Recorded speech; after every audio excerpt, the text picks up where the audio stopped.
사랑의 하나님 감사합니다. 오늘도 말씀으로 저희들에게 깨우쳐 주시고 또 우리의 마음이 주님과 더욱 가까이 동행할 수 있도록 주님 인도하여 주옵소서. 예수님 이름으로 기도합니다.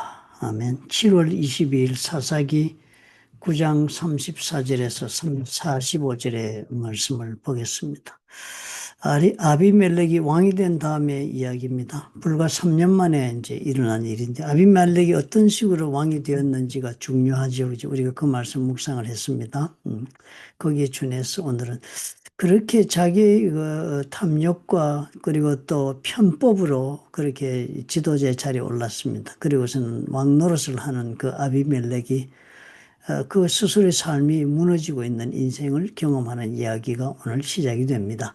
사사기 9장의 후반부 이야기죠. 아비멜렉과 세겜 사람들이 아비멜렉과 마음이 맞아가지고 전체 다른 족속의 그 모든 사람들을 위해 세겜 사람이 인도하는 그런 충동자적인 역할을 해가지고 아비멜렉을 지도자로 세웠거든요. 그런데 같은 동양 사람들, 같은 관계에 있던 사람들, 특별히 그 사람들 가운데 가일이라고 이름하는 그 인물 사이의 갈등과 전쟁의 이야기 오늘 적혀 있습니다. 기돈의 아들 아비멜렉 첩이 70명이나 됐나, 형제가 70명이 됐나, 그런 형제들 다 죽이고 그 아비멜렉 첩의 자식이죠. 그 피로 그 왕위를 자기가 획득한 사람이었습니다. 하나님이 세우신 것도 아니고 또 백성들이 뜻을 다 모은 것도 아니었습니다. 오직 자신의 욕심과 권력 욕으로 왕이 된 사람이었습니다. 요즘 우리 다 이렇게 사는 경우 많이 보지 않습니까? 자기의 야심 때문에 사람들에게 그냥 야합해서.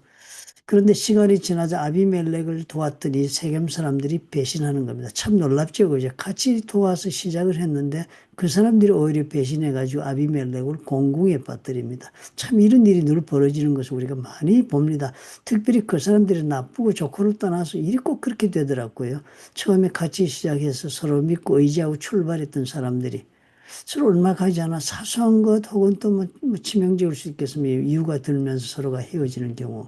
그렇게 봅니다. 그래서 어려움들을 겪는 경우는 교회에서도 우리가 많이 목도합니다. 교회를 개척하고 교회를 세워나갈 때 같이 힘을 합했던 사람이 그런 사람들이 교회를 떠나기 때문에 교회가 어려움을 겪는 경우도 우리 많이 보지 않습니까? 우리 그런 걸 보면서 이제 우리가 참으로 한 걸음 한 걸음 어떻게 하나님 가운데 걸어가야 하겠는가? 어떻게 리더십을 세우고 그 리더십에 우리가 어떻게 동행하는 사람들이 되어야 하는가를 배워주는 이야기라고 보겠습니다. 첫 번째 가르침은요, 아비멜렉 그리고 가알 뭐 이런 세겜 사람들을 중심으로 볼 때는 모든 의도가 악하지 않았습니까? 그랬으니까 악한 자는 악으로 망한다는 것을 보여주는 가르침이다. 왜냐하면 아비멜렉이 잔인한 방법으로 왕이 되었고 결국은 자신이 세운 그 왕국 안에서 내부 분열로 해서 위기를 겪으면서 무너지거든요. 마치 모래 위에 집을 지은 것처럼 그만 흔들려서 무너지는 구조입니다. 가을도 마찬가지입니다. 백성의 불만을 이용하여 자신이 왕이 되려고 했지만 결국 아비멜렉에게 철저히 패배합니다. 이 싸움의 본질은 우리가 볼 때는 선과 악의 싸움이 아니라 하는 걸 우리 깨달아야 합니다. 악과 악의 충돌이죠. 언제나 인간의 욕심과 야심과 이런 것들이 서로 충돌하는 것이니까 결말은 뻔하다고 가르쳐 줍니다. 우리가 스스로 섰고 스스로 세우고자 한 것은 스스로 무너지는 그런 것을 경험하는 것이 인생이다. 교만과 탐욕으로 세우는 인생은 결국 내부로부터 무너진다는 것을 가르쳐 줍니다. 놀라운 가르침을 우리가 받아들여야겠습니다. 바깥에서 공격해서 무너지는 것 스스로 무너집니다. 중국의 만리장성도요. 그 만리장성이 결코 무너진 적이 없었습니다. 역사적으로 딱 2번 무너졌답니다. 그 만리장성이 있음에도 불구하고 만리장성 넘어까지 침공을 온 것은 정문을 열어준 겁니다. 내부적인 배신자나 분열이 있어가지고 정문을 열어주었기 때문에 적이 넘쳐 들어왔지 한 번도 그렇게 방어를 제대로 하고 있을 때 넘어온 적은 없었다고 합니다. 그와 마찬가지로 내부로부터 무너진다. 악과 악은 내부로부터 무너진다. 하나님의 방법으로 하나님이 원하시는 그런 우리 커뮤니티를 이루고 리더가 서고 리더를 따르고 해야지. 그렇지 않을 때는 스스로 무너진다. 내부에서 갈등이 먼저 시작된다는 거예요.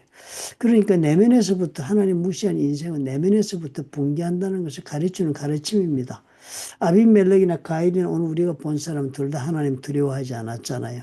그들의 기준은 오직 자신이었습니다. 내가 하고 싶으면 한다. 혹은 내가 할 수 있는 능력을 가지고 있다. 내가 또 왕이 될 수 있다면 수단과 방법은 뭐 그렇게 중요하지 않다. 할 수 있으면 한다. 이런 사고방식 가지고 있었기 때문에 결국은 사람들을 다 파괴하고 말았습니다. 아비멜렉이 오늘 본문 보니까 가알을 습격하고 성을 공격하고 이래가지고 지금 뭔가 세겜성을 불태우고 이러면서 아비멜렉이 수성을 잘 하는 것처럼 보여집니다. 그러나 결국 이 이야기는 탐욕으로 시작된 통치는 결국 이렇게 자신이 통치하던 공동체, 그것조차도 파괴하고 만다는 겁니다. 얼마나 슬픈 일입니까? 그죠? 욕망으로 세운 것은 자기가 정말 그 욕망 때문에 세우고자 했던 그 모든 것도 아깝게 불태우고 망가뜨리는 그런 일을 우리가 겪는 것입니다.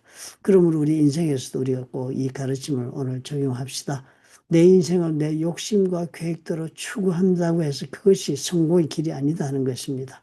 하나님 없이 내가 만든 성공은 언제든지 어떻게 해요? 내가 만든 방식, 내 속에서부터, 내가 세운 공동체 그 속에서부터 무너질 수밖에 없다.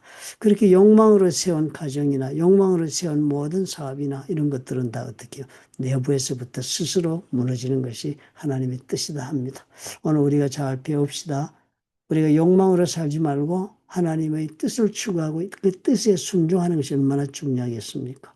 세상적인 성공이나 무엇을 얻었다, 내가 또 능력을 가졌다라고 그렇게 자랑하고 스스로 인생을 세워나갈 것이 아니라 말씀 가운데 겸손하게 돌아보며 자신의 인생을 세울 줄 아는 사람이 하나님의 뜻이 자신의 인생에 펼쳐지는 그런 삶을 누리고 산다. 결국은 어떻게 해요? 끝까지 하나님의 그 은혜를 입어야 되는데 스스로 세운 왕국은 스스로 무너진다는 사실을 여러분 기억합시다. 아무리 내가 자선을 베풀고 아무리 좋은 마음을 쓰고 그렇게 했다 할지라도 그 동기가 중요합니다. 내가 지금 세운 왕국은 내가 왕이 되어 다스리기 위한 것이 아니라 하나님의 영광을 위해서라는 그런 동기가 분명히 하면 되겠습니다. 인생이 흔들려도 하나님이 세운 인생은 무너지지 않습니다. 그러나 사람이 세운 인생은 화려해도 무너질 수밖에 없다. 오늘 냉정 가르침입니다. 좋으신 아버지 감사합니다. 오늘도 우리 가운데 운행하시며 새롭게 해주옵소서. 우리가 정말 추구하고 있는 물질은 아무것도 아니요. 또 우리가 얻고자 하는 능력이나 또 성공이란 것은 아무것도 아니요. 그런 것으로 우리는 하나님이 우리에게 주시는 영생의 축복을 누릴 수가 없는 것을 압니다. 오직 믿음으로 오직 하나님 앞에 우리가 믿음을 가지고 주님의 뜻이 이루어지소이다 하면 내 자신을 쳐서 복종시키며 내 욕심과 야망을 꺾을 수 있을 때 혹은 내려놓을 수 있을 때 하나님의 뜻이 내 삶에 이루어지는 놀라운 인생을 살 줄 압니다. 오늘 그것을 배웁니다. 그리고 우리 마음을 거기에 맞춰서 내려놓을 수 있도록 우리 마음이 부드럽고도 연한 순종의 마음이 되도록 축복해 주시옵소서. 예수님 이름으로 기도합니다. 아멘. 성공을 위해서 하나님 앞에 매달린 경우가 많지요. 하나님이 우리 조수가 되게 하려고 하는 그런 요구나 마찬가지입니다. 하나님의 뜻을 추구하고 거기에 맞춰서 내 인생을 조율하겠다 하는 사람이 하나님이 계획하신 인생을 살 수 있다. 오늘 깨닫습니다.